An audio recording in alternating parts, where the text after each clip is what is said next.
भाकरी आपण केल्यात, फक्त जास्ती नाही, 2च भाकरी केल्यात माझ्यासाठी मी.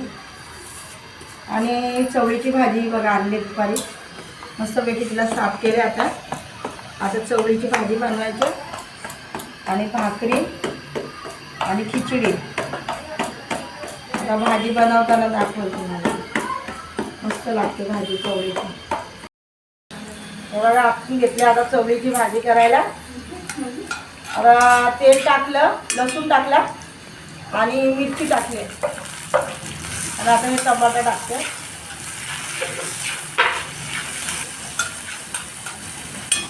बघा आता आपण ही भाजी याच्यामध्ये टाकते. भाजी थोडीच आहे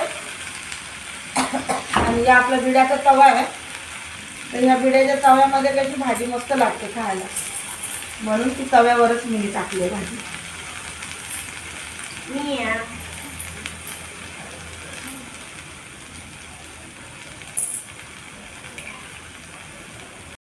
बघा मस्तपैकी आपली चवळीची भाजी आता तयार होते, झाली समजा. थोडं पाणी सुटलं तिला, पाणी काय मी टाकलं नाही, भाजीलाच पाणी सुटलं. मस्तपैकी कवळी आहे भाजी. आता ही चवळीची भाजी आणि बघा मस्तपैकी भाकरी खायच्या एकदम भारी लागतात. तुम्ही बनवा आणि खा.